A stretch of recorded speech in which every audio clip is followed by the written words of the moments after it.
Today, Daniel Farke had his press conference for the match against Rotherham, and there has been some absolutely colossal news, both good and bad.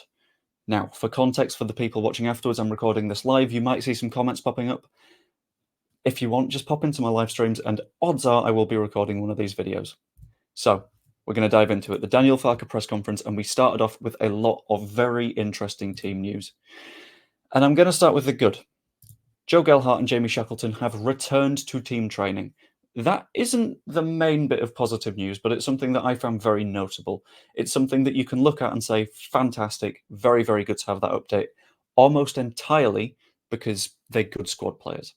Getting into December, you need that squad depth. I've mentioned it on video after video after video, but if you do not have enough depth in your squad, Shackleton can play all over the pitch. Gelhardt, we've seen, can get us out of a pinch if he's on a good day. Having those players available in the event of injuries, which we might have to get onto later on, is absolutely key. In addition to that, we've got a few more players back in training. Sam Byram and Pascal Struijk have recovered significantly faster than was initially expected by Daniel Farke, and that is huge. Sam Byram had a pulled hamstring.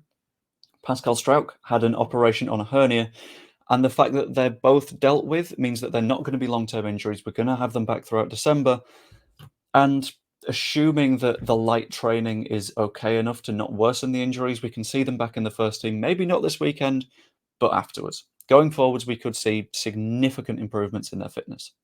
It's a faster recovery than expected. Daniel Farke put it down to the medical staff at the ground being so good, and we're looking fine. That's basically it. However, there is one bit of positive news that people were definitely waiting for. It'll be directly from the thumbnail, and if you've clicked on this video, it might be for this. Jed Spence is available. Now, Jed Spence, we've only seen about 10 minutes of him so far this season, but his presence in the side will be absolutely colossal. He's one of our better technical players, I believe. And the fact that he's available and he's young and he's got the legs under him that we desperately need in that squad, because Luke Ayling doesn't have them under him anymore, means that we have someone that can bomb on and drop back doing both of the jobs at the same time. We no longer need someone like an Archie Gray dropping into that sort of faux right wing back position when they're meant to be a midfielder, just to make sure that we can defend enough. He's been training since last weekend, and that is a very, very positive sign that going forwards, he will be fit enough to play. That's enough training, I believe. Maybe not to start this match. I think it comes down to Sam Byram, to be completely honest with you. Maybe not to start this match, but to go forwards and see how we do. There is, however, a colossal problem, and this is the other bit of news that you might have spotted in the thumbnail. Georginio Rutter is a very, very serious doubt. He got something like an abdominal knock or something like that, I think Daniel Farke said. And he will be a late decision. And that is sort of why I was referring to Joe Gelhardt as someone that might be needed, because he's someone else that can play that 9-10 combo role. And as much as Kevin in the chat believes that Gelhardt isn't good enough at championship level, I sort of agree with you. He's not good enough to start at championship level. He's not a first team player, but I believe against sides like Rotherham, there is no issue with having him as squad depth, as someone that you can either bring on late into a match or start when you're missing someone like Georginio Rutter, because the talent around him will bring out the best in Joe Gelhardt. Gelhardt was quite good for Sunderland in the Championship last season, and it comes down to getting that consistency from him, getting a side that trusts him, and yeah, whilst the Rutter doubt will be a late decision, and I desperately hope that he's able to at least make it into the squad, so we know we're going to have him around for Swansea and beyond, we'll find out.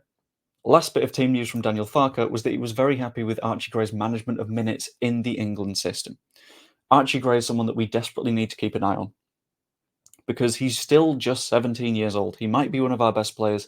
He might be one of our more creative players, and he's a very, very sturdy midfield presence whilst being able to play at right back. But the moment an injury happens, that could get worse.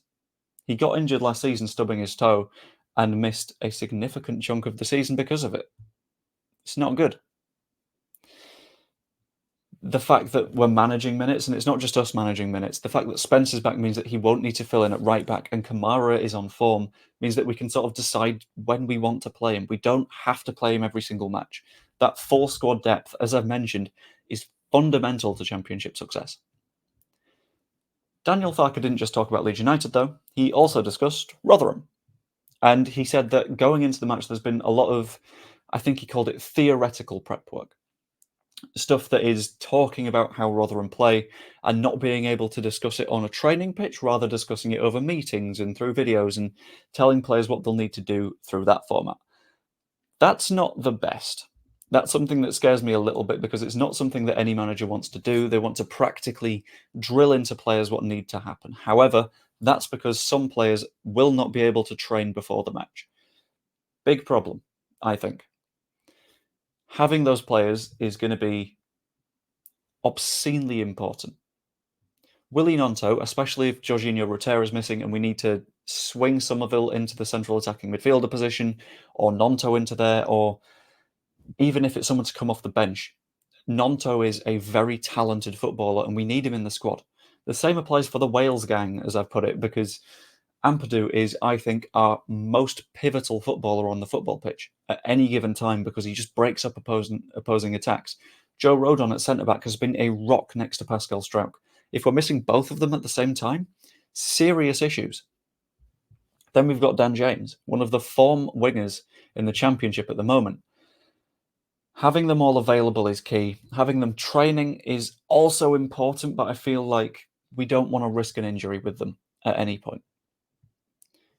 Farke also mentioned that he wants to set the tone against Rotherham, start out very, very well, get on the front foot, attack them make the decisions, and in that case, you're able to force them to make mistakes. We saw it a lot against Plymouth. Their goalkeeper could not deal with a press. Their back line could not deal with a press. And although the international break sort of might screw the press because we're missing key players, we can also bring in Bamford, who's a very good presser of the ball. Setting the tone early against Rotherham will be absolutely key, and that means matching and exceeding their level of intensity.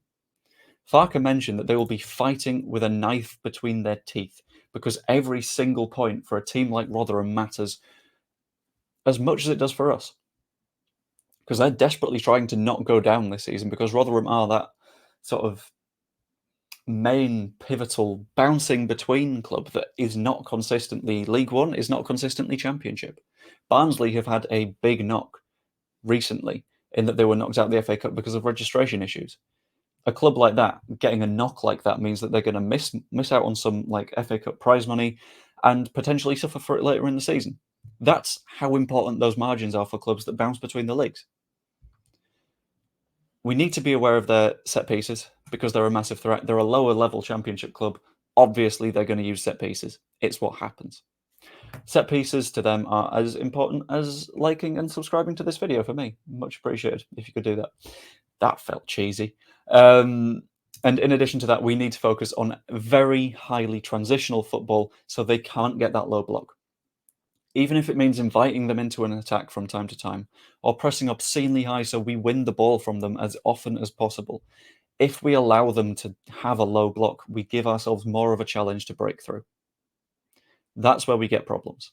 And that's where Leeds sides for a long time have had problems. We had other news that wasn't specifically about Rotherham as well that I'm going to dive into. Daniel Farke said that he won't specifically comment on the Everton situation. Very, very wise, I think, considering he wasn't the manager at the time at Leeds United. He wasn't hugely attached to the situation whilst we were in the Premier League. It just keeps him clear from any arguments, I guess. He said that we have no interest in applying pressure on Ipswich. We're just paying attention to ourselves. He mentioned a very specific number. He said that you'll probably need 26 wins to go up in any given Championship season. Clever, basically. The fact that we've set this distinct target and we've said 20 wins for the playoffs means that we know what we need to do. And constantly knowing what you have to do in football is half the battle. Because you can set yourself these key goals, and Rotherham, with that 26 win target, is a must win. In addition, he discussed about taking care with youth development.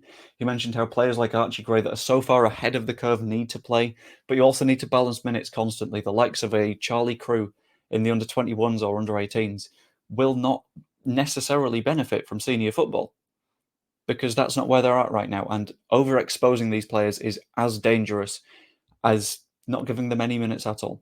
In addition, he was very, very unhappy with the Friday fixture. We've had players play on Tuesday.